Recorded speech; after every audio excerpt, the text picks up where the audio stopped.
Boa noite, meus irmãos e minhas irmãs. Eu fico muito feliz de estar aqui hoje, podendo falar um pouco com vocês.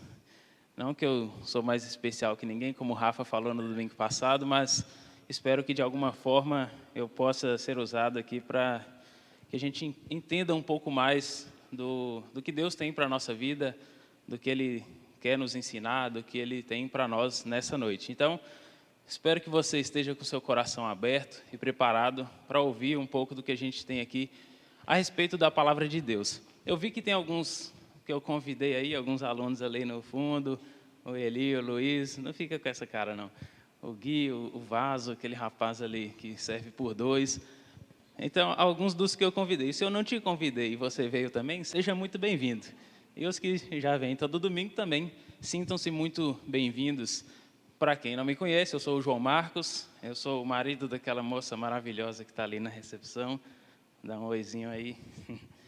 E hoje nós vamos seguir falando um pouco das parábolas. Se vocês têm frequentado nos domingos anteriores, as mensagens, as ministrações têm tido um foco maior nas parábolas que nós vimos lá no livro de Lucas. E hoje nós vamos seguir falando da parábola do grande banquete. Então, está lá em Lucas 14, do 15 ao 24. Se você tem sua Bíblia, seu celular, o que quer que seja aí, você já pode deixar aberta, porque nós vamos caminhando ao longo dessa parábola. Então, começamos lá no versículo 15 e vamos seguir até o versículo 24.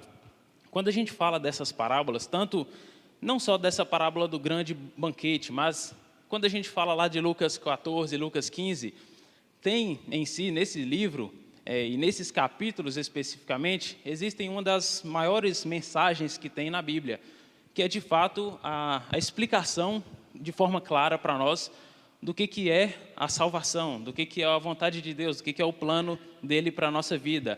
A oferta irrestrita da graça está explicada de uma forma bem clara para nós, especificamente nesses dois capítulos. Ao decorrer de toda a Bíblia também, mas aí a gente vai focar um pouco mais nessa parábola aí. E para nós entendermos de fato isso, eu gostaria que quando a gente lesse, ou quando eu fosse falando aqui para vocês, vocês entendessem isso como uma história que estava sendo contada, para que faça mais sentido na cabeça de vocês. Então, nós vamos entender os antecedentes culturais que tinham envolvidos nessa parábola, qual que era o costume daquela época, as manias, a cultura daquela época. Por quê? Uma coisa é a gente ler uma parábola, que foi uma história contada há algum tempo atrás, e beleza, li ali, é uma história. Se você olha isso superficialmente, é como se fosse uma história que você conta para uma criança. Beleza. Só que quando a gente aprofunda um pouco mais, entende o contexto e tudo que está envolvido nessa parábola, muitas vezes se torna um pouco mais fácil para a gente entender. Então vamos lá, vamos ler toda ela e depois a gente vai falando especificamente. Lucas 14, do 15 ao 24. Ao ouvir isso, eu leio sozinho, viu? Pode ficar tranquilo aí. Ao ouvir isso, um dos que estavam à mesa com Jesus disse-lhe: feliz será aquele que comer no banquete do reino de Deus. Jesus respondeu: certo homem estava preparando um grande banquete e convidou muitas pessoas. Na hora de começar, enviou seu servo para dizer aos que haviam sido convidados: venham, pois tudo já está pronto. Mas eles começaram um por um a apresentar desculpas. O primeiro disse: acabei de comprar uma propriedade e preciso ir vê-la. Por favor, desculpe-me. Outro disse: acabei de comprar 5 juntas de bois e estou indo experimentá-las. Por favor, desculpe-me. Ainda outro disse: acabo de me casar, por isso não posso ir. O servo voltou e relatou isso ao seu senhor. Então o dono da casa irou-se e ordenou ao seu servo: vá rapidamente para as ruas e os becos da cidade e traga os pobres, os aleijados, os cegos e os mancos. Disse o servo: o que o Senhor ordenou foi feito, e ainda há lugar. Então o Senhor disse ao servo: vá pelos caminhos e valados e obrigue-os a entrar, para que a minha casa fique cheia. E digo a vocês: nenhum daqueles que foram convidados provará do meu banquete. Vamos orar.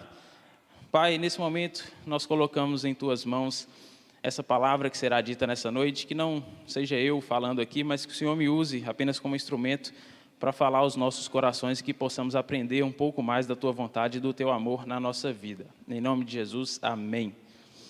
Bom, então vamos lá, vamos entender lá desde o início. Quando começa a explicar, conta um contexto de que as pessoas estavam reclinando-se à mesa.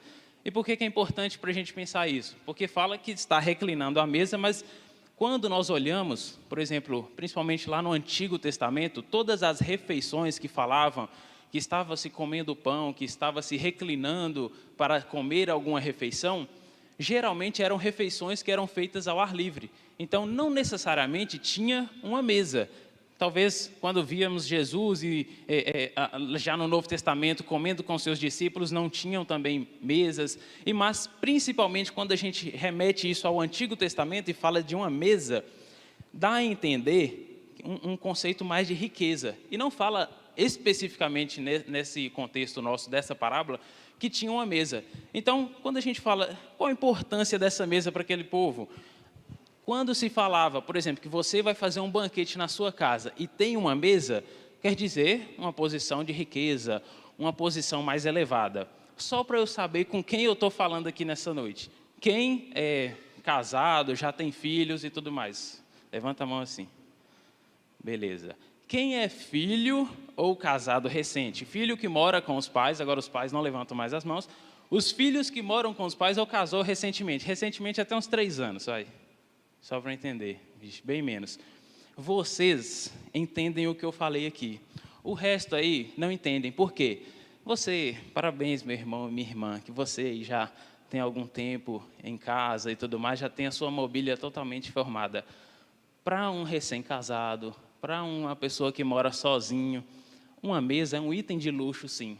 Não é só no Antigo Testamento, não. E se eu falar mesa com cadeiras, esse cara é um milionário. Por quê? Nós temos uma briga lá no nosso PG. A gente precisa de outras casas para desafogar um pouco a casa que é o nosso encontro. Mas ninguém tem cadeira suficiente para receber as pessoas do PG. Então você pode não fazer sentido nenhum. Você falar, o que tem lá em casa? Tem não sei quantas cadeiras, não sei quantas mesas.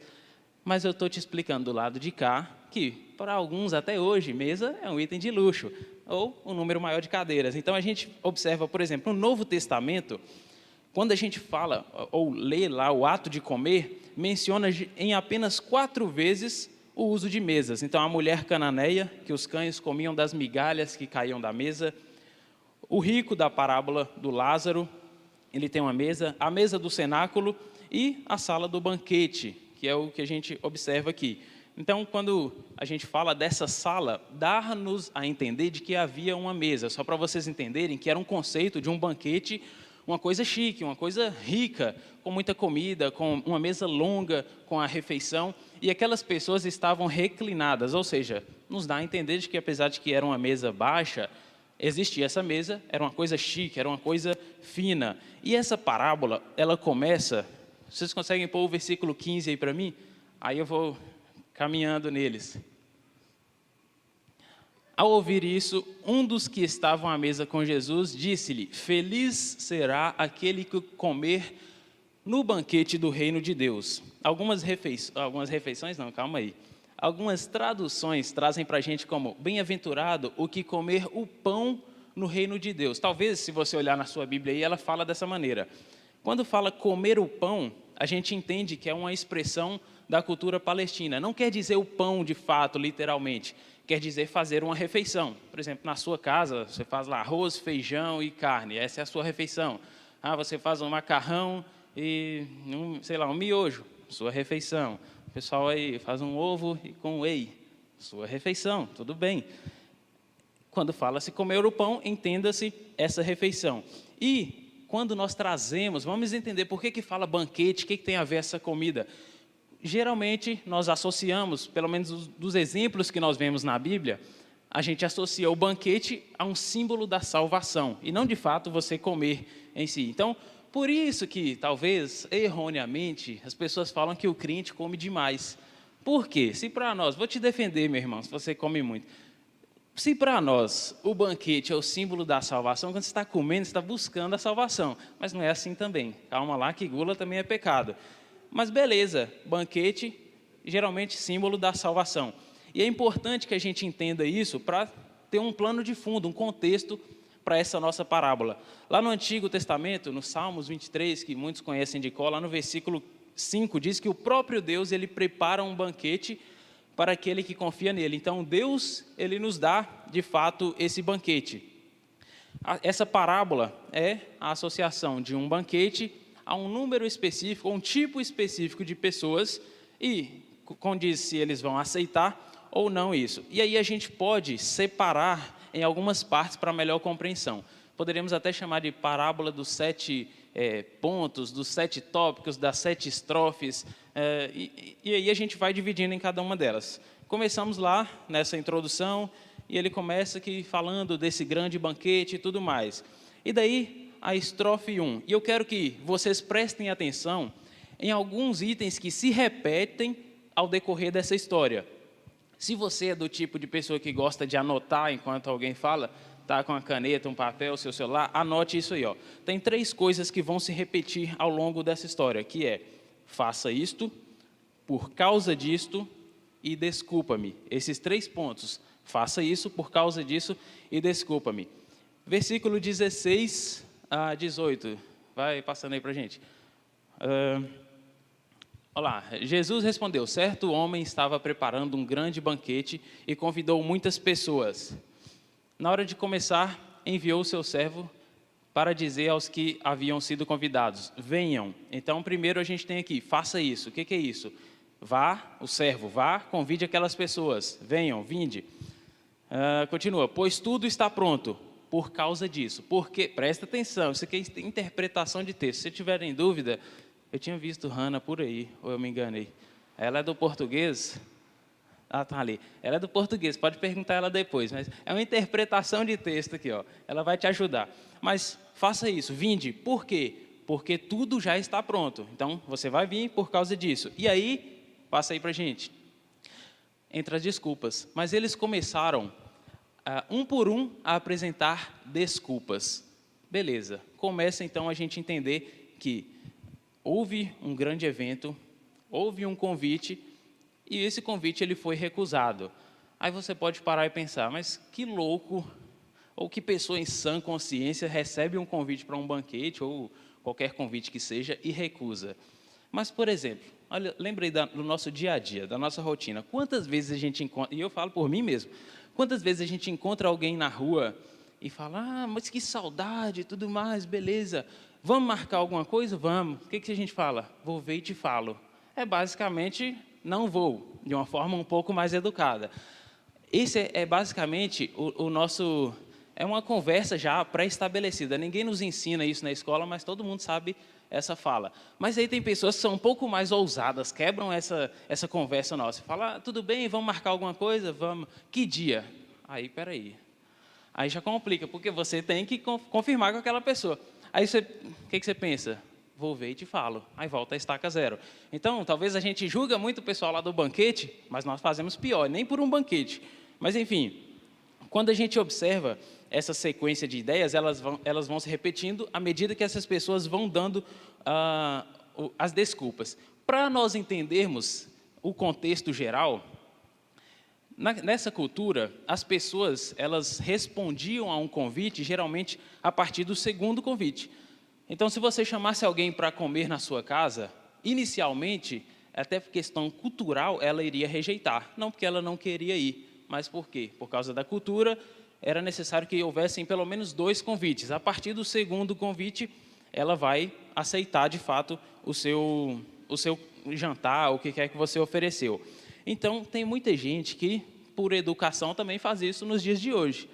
Eu mesmo sou um desses. Geralmente, na primeira vez que a pessoa me chama para qualquer coisa, fala: não, vamos tomar um café lá em casa. Minha sogra, ela fala: vamos tomar um café. Aí, não, é longe demais, é só atravessar a rua. Mas aí, por quê? Não é porque eu não quero, para não dar trabalho para a pessoa. Mas aí, essa pessoa não oferece a segunda vez. Aí a gente se dá mal. Mas não é dessa cultura nossa. Na cultura da mensagem em si, da parábola, era normal de que houvessem esses 2 convites. O primeiro era recusado, não por falta de educação, mas culturalmente. E, a partir do segundo, ele era aceito. E outra coisa, Quando aceito, vocês viram aí que em um determinado momento envia um servo avisando que está pronto. Beleza, mas por que que isso acontece? Quando esse primeiro convite ele é feito e a pessoa aceita, mesmo que 2 vezes, é importante para quem vai receber. O hospedeiro, quem ofereceu de fato esse banquete, ele precisa saber quantas pessoas vão para preparar o banquete, a comida. Se você costuma fazer isso na sua casa, você sabe do que eu estou falando. E aí, culturalmente, tem algumas informações. Por exemplo, se iam em torno de 2 a 4 convidados, aí aquele hospedeiro preparava 1 ou 2 galinhas. Aí você pensa, mas talvez é muita coisa para 4 pessoas preparar 2 galinhas. Depende. Por exemplo, eu rodava muito com meu pai, então não é aqui na cidade, nenhum de vocês. Meu pai rodava muito aqui no norte de Minas, visitando algumas igrejas, e eu ia com ele. Daí já passei muito apuro na vida, visitando muita gente. Eu era uma criança, não podia falar nada. Aí um dia, a gente foi visitar uma casa, aí a irmã, com toda a sua hospitalidade, preparou um almoço lá para a gente, que era um frango assado. E aí pediu para um irmão da igreja lá orar por esse frango assado. Só que ele era um pouco pequeno, mas tudo bem, talvez era jovem demais esse frango. Aí, na oração, o irmão estava lá, oh meu Deus, obrigado por esse passarinho. E eu, como criança, eu não tinha a cultura de tentar ser educado, aí eu não conseguia segurar meu riso. Mas talvez esse caso aqui, para ser 4 convidados e 2 frangos, era quase que um passarinho. Mas tudo bem, quem quiser um frango de boa qualidade, tem o irmão Otacílio que fornece. Irmão, depois dessa propaganda, eu quero pelo menos um de graça. Aumentou, 5 a 8 convidados, daí mataria um pato. 10 a 15 convidados, um cabrito. 15 a 35, uma ovelha. 35 a 75, um bezerro. Então, isso era importante saber antes do evento, antes do banquete, para preparar, para não chegar lá e não faltar comida ou não sobrar comida. Então, além disso, além do preparo, aquela carne que era preparada, ela deveria ser comida naquele dia.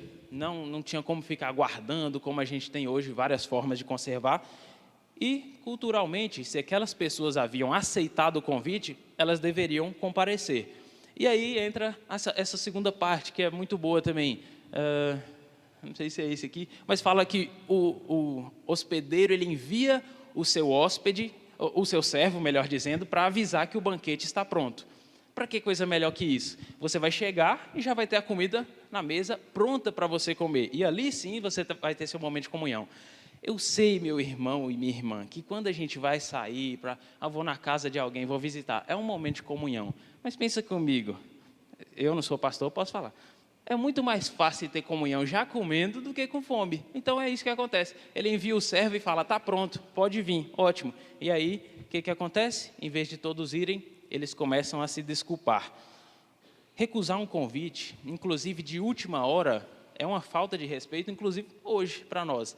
Naquele tempo, isso era muito mais grave. Então, é importante que a gente saiba disso para entendermos o conceito de tudo isso. Era basicamente como se fosse um insulto àquela pessoa que te convidou. Isso nos leva à segunda estrofe, que é o versículo 18.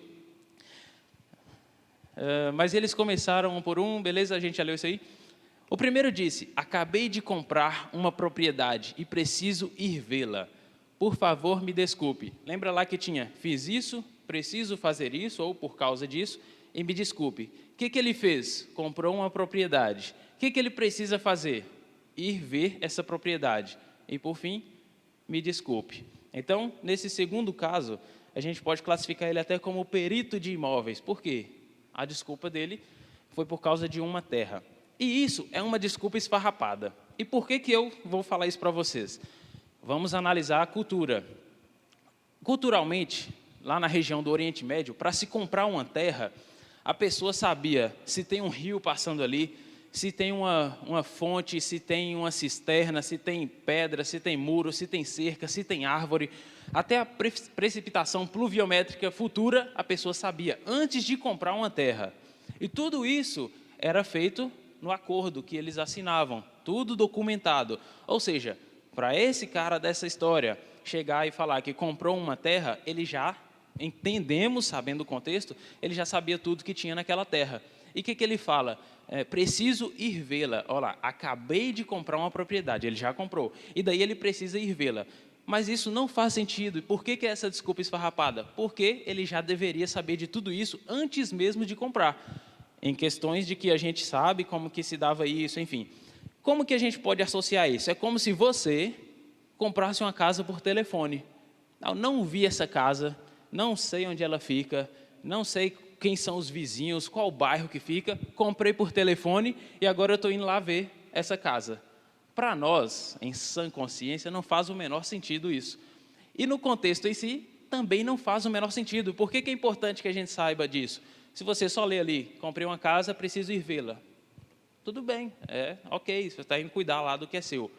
Mas ele já sabia de tudo aquilo. Ou seja, é como se ele estivesse lá, olhando na OLX, um tanto de casa, comprou só pelas fotos, nunca visitou.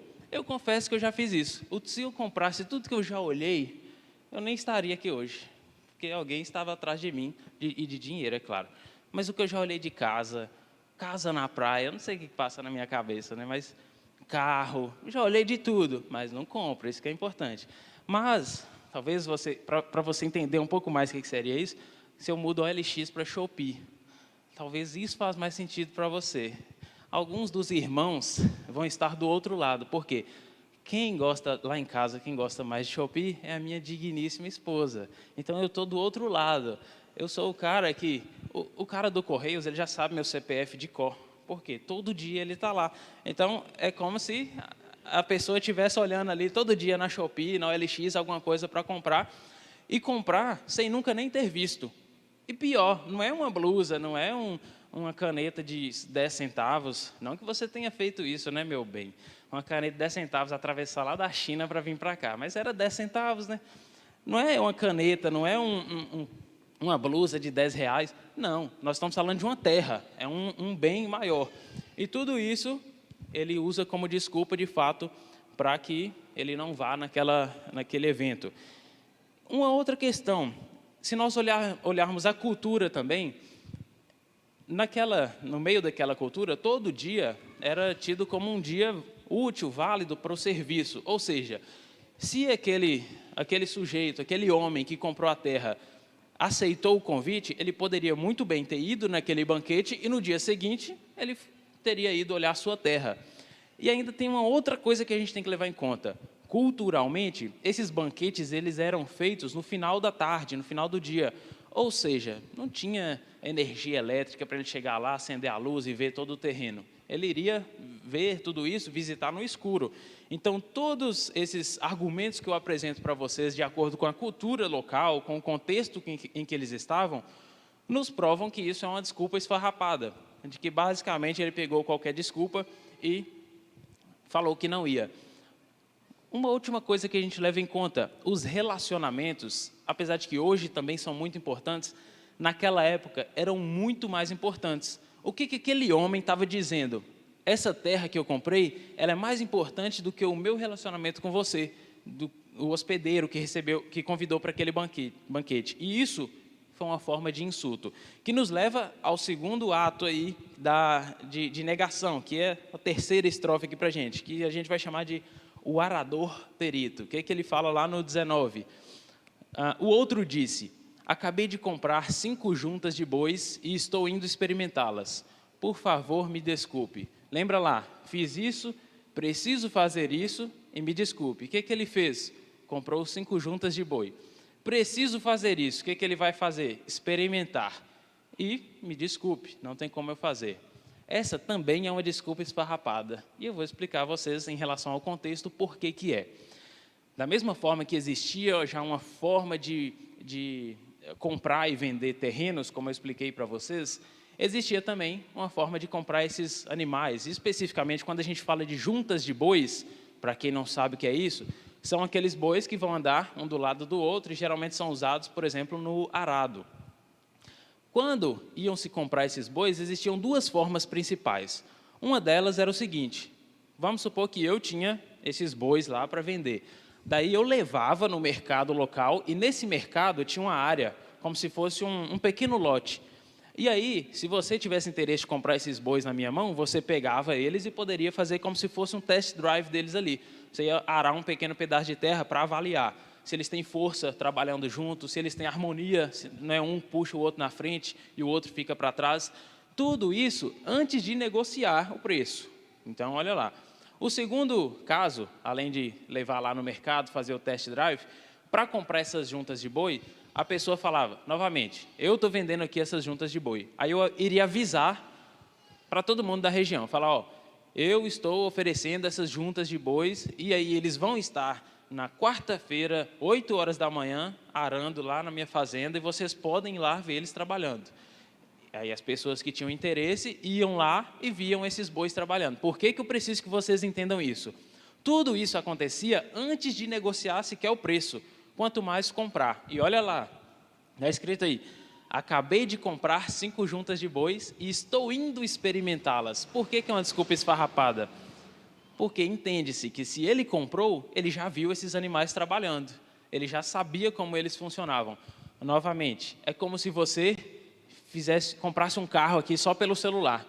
Aí você ligasse lá para a sua esposa e falasse, ó, querida, vou atrasar para o jantar, porque eu comprei 5 carros, como 5 juntas de bois, 5 carros usados, e eu vou ver qual que é o modelo dele, qual que é a cor, qual que é o motor, qual que é a potência, se está arranhado, se não, ou até mesmo se funciona.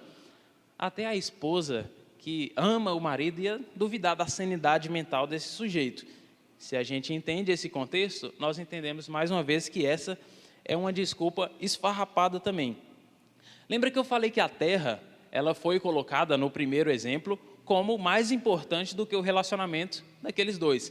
E a terra era tido como algo sagrado. Já alguns animais, eles eram tidos como seres impuros. Então, além disso, esse exemplo nosso aqui, ele coloca o animal como mais importante do que aquele convite, do que aquele banquete e do que o relacionamento dos dois. E ainda pede para ser desculpado. Olha o final lá, desculpe-me. Isso a gente não observa no terceiro convidado.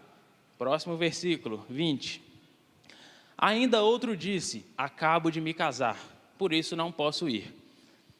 Quando a gente pensa nisso, acabo de me casar, por isso não posso ir, pode ser que faça um certo sentido. Fala assim, mas como que um cara recém-casado vai ficar saindo para ir em banquete de outro? E o texto nos deixa entender de que não convidou a família dele, seria ele exclusivamente que iria lá. Calma, não fiquem com raiva de mim, eu vou explicar o contexto cultural daquela época. Nesse contexto, as mulheres, elas não eram mencionadas em conversas formais. Então, se houvesse algum evento formal, como era o caso desse banquete, nem sequer o nome das mulheres, ou esposas, ou filhas, qualquer pessoa do sexo feminino das famílias, esses nomes não eram mencionados. E aqui, para entendermos o que está acontecendo, além de mencionar, esse convidado, ele coloca isso acima do convite. Fala, por causa disso, eu não vou no seu evento, no seu banquete. Uma outra coisa, ele fala que acabo de me casar. Só que esse acabo de me casar não era imediatamente após o casamento. Por quê? Se vocês lembram, quando a gente observa muitos eventos que aconteceram descritos na Bíblia, esses casamentos, eles ficavam 1 semana de festa. Naquele tempo. Hoje em dia, para você fazer uma festinha para 50 pessoas, já dá trabalho. Quem casou há pouco tempo... Não, vocês casam 3 vezes. Mas qualquer pessoa, fora os nossos amigos ali que casam, sabe que dá um trabalhinho para fazer qualquer festa, qualquer recepção. Lá nesse tempo, as pessoas ficavam 1 semana de festas. Ou seja, não era recém-casado, porque as cidades, as aldeias, elas eram pequenas. Se houvesse uma festa, um evento, geralmente não aconteceria outro no mesmo dia, na mesma data, porque não faria sentido, era como se fosse conflito de interesses. Então, é mais uma desculpa esfarrapada. Apesar de ser uma questão cultural, ele usa isso como desculpa. E olha só, no final aí, ele simplesmente não pede desculpas, ele só fala assim, não posso ir. Lembra que a gente falava lá, fiz isso por causa disso e me desculpa. O que ele fez? Casou. Aqui ele fala, por isso, que é o motivo, e ele não dá o motivo específico, só fala que casou, e ele termina dizendo, não posso ir. Nem desculpas ele pede, ele dá uma resposta um pouco mais rude, ou seja, tenho esse problema aqui, não vou, ponto final. E aí, mais uma vez, entra na desculpa final. E a gente entra no 21, passa aí para a gente, por favor, que é o convite que é feito. Beleza, olha lá, o servo voltou e relatou isso ao seu senhor. Então o dono da casa irou-se e ordenou ao seu servo: vá rapidamente para as ruas e becos da cidade e traga os pobres, os aleijados, os cegos e os mancos. Aqui ele tem uma ordem, que é para o servo sair. Beleza. Para onde? Para as ruas da cidade. E qual que é o objetivo aí? Ele quer encher a sua casa. Com quem? Os pobres, os aleijados, os mancos, os cegos. E isso demonstra para a gente o seguinte, olha lá no início, o dono da casa irou-se. O que está acontecendo aqui? Ele prepara um lindo banquete, mata lá os animais que eram necessários para aquele tanto de gente, e daí aquelas pessoas simplesmente negam. Qual que é a resposta da ira dele? Ele não vai lá e simplesmente manda matar aquelas pessoas, como era comum a gente observar, ou responde isso com uma forma de ira também. O que ele faz? A reação dele é o perdão ou a graça. O que ele muda? Eu convidei esse tipo de gente, eles não vieram? Vamos mudar. Aleijados, cegos, mancos, que eram as pessoas, naquele contexto, eles eram abandonados das cidades, eles viviam isolados, enfim. E olha só que interessante, se a gente olha, os convidados, quando eram pobres, primeiro, eles nem eram convidados para banquetes. Se eles eram mutilados, aleijados, geralmente eles não se casavam.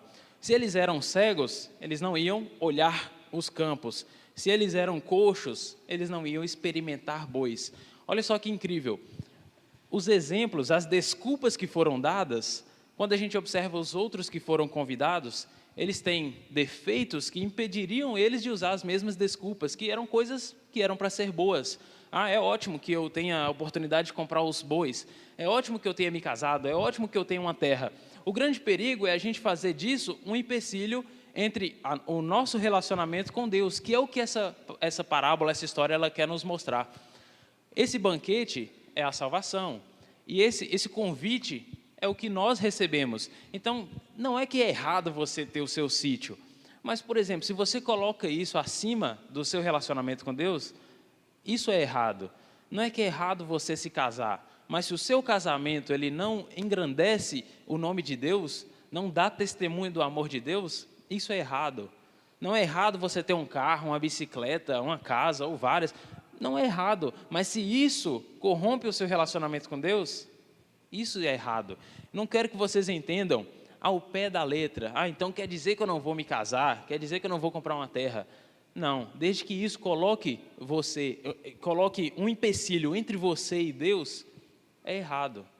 Mas se isso te aproxima de Deus e exalta o amor dEle, a vontade dEle e a misericórdia, tudo bem, não há mal algum nisso. Os convidados originais, eles recusam aquele convite e olha só, eles deixam a entender, ou pelo menos eles pensam que, por serem bons demais, teoricamente, esse primeiro, o hospedeiro, que foi quem convidou todo mundo, esses primeiros convidados, entendemos que eram da mesma classe, da mesma classe social, mesma riqueza que eles. Ou seja, eram pessoas que tinham um certo poder aquisitivo. Quando eles falam, não vou nesse evento, o que eles pensam? Esse evento não vai acontecer se eu não for. E aí vem a resposta, que é, vamos convidar as pessoas abandonadas, as pessoas que estão jogadas, as pessoas que muitas vezes nem sequer são convidadas. E isso deixa, muitas vezes, aqueles convidados furiosos. Um exemplo que a gente tem é o do filho pródigo, que é uma parábola que demonstra isso também, onde a história traz uma reviravolta e o que seria talvez uma resposta de vingança, traz uma resposta de amor, de graça. E uma comparação que eu gosto sempre de fazer, para a gente lembrar de uma forma um pouco mais simples do que é graça e do que é misericórdia de Deus. Se vocês quiserem uma aula disso, tem o pastor João, tem o pastor Anderson, mas como sou só eu aqui hoje, é o máximo que vocês têm. O que seria graça e misericórdia? A graça, se você lembrar de uma maneira mais simples, é você receber aquilo que você não merece. Lembre disso, graça, você recebe aquilo que você não merece. O que a gente não merece, por exemplo? A salvação. Não tem nada que a gente possa fazer para merecer, mas nós recebemos, isso é graça.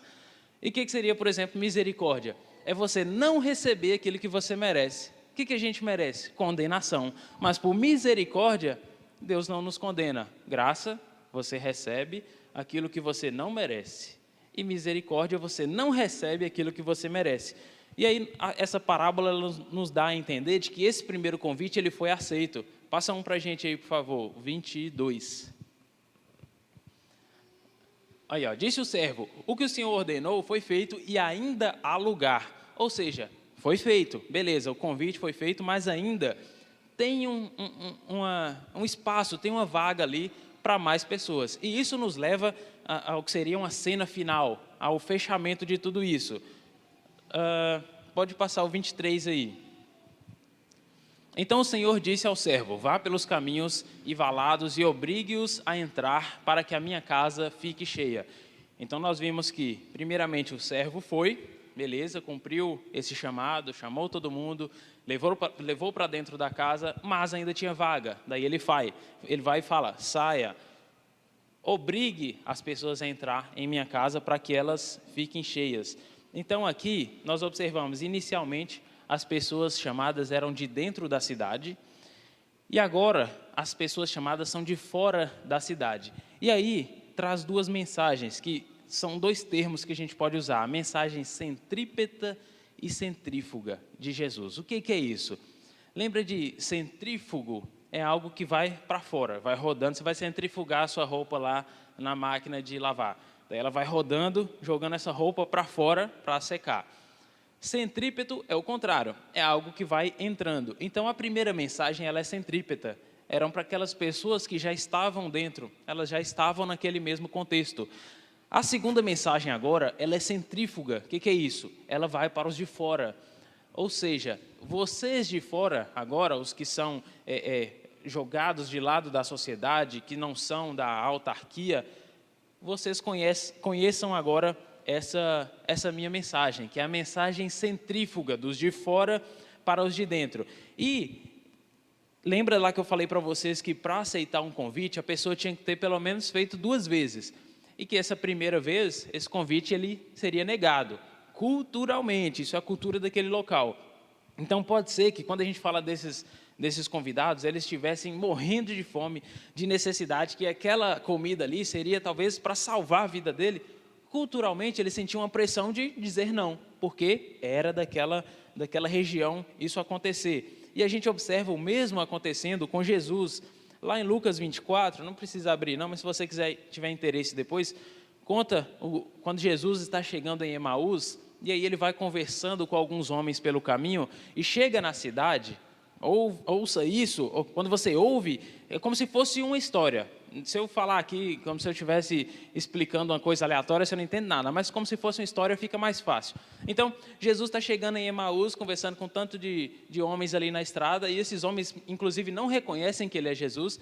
Aí chegou na estrada, o que é que ele faz? Como se nada tivesse acontecendo, vou seguir meu caminho aqui, ninguém me chamou para entrar, vou seguir. Era daquela cultura você não ser intrometido, algo que a gente pode trazer para nós aqui hoje, seria muito bem-vindo.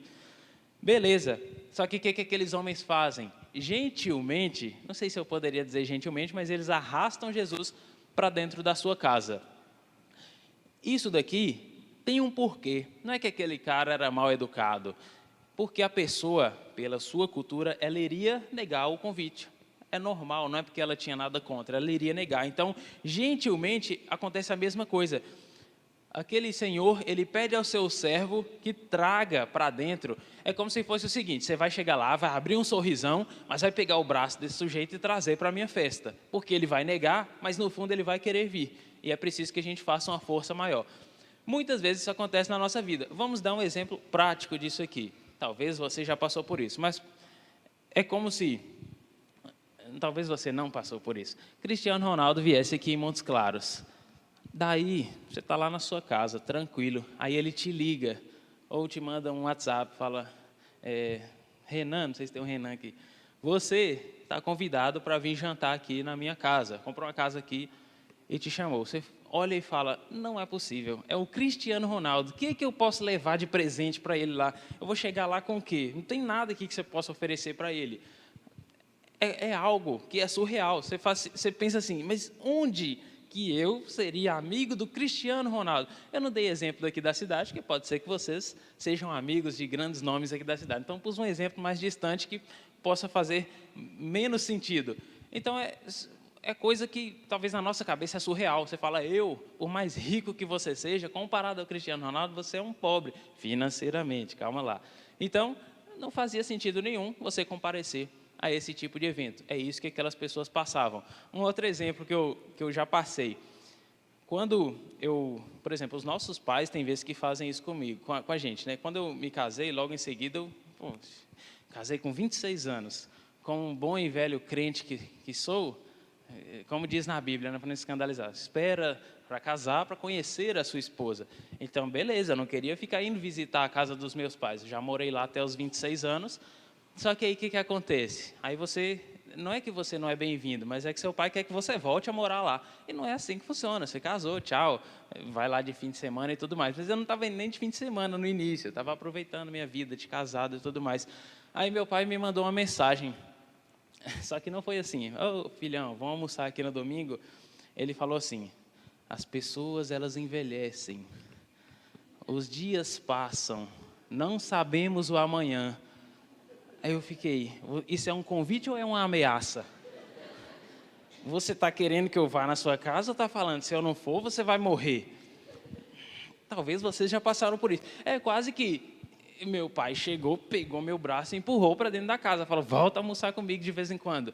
Talvez, se a gente pensa assim, faça mais sentido. No início, talvez a gente negue e tudo mais, mas é isso que esse homem faz. Ele te pega e te obriga a entrar. E aí aquelas pessoas pensam, eu não tenho nada para retribuir, nada do que eu fiz, nada do que eu tenho pode pagar isso. E é importante que a gente saiba disso. Por que a gente pode comparar esse primeiro público com esse último público, que são as pessoas de fora?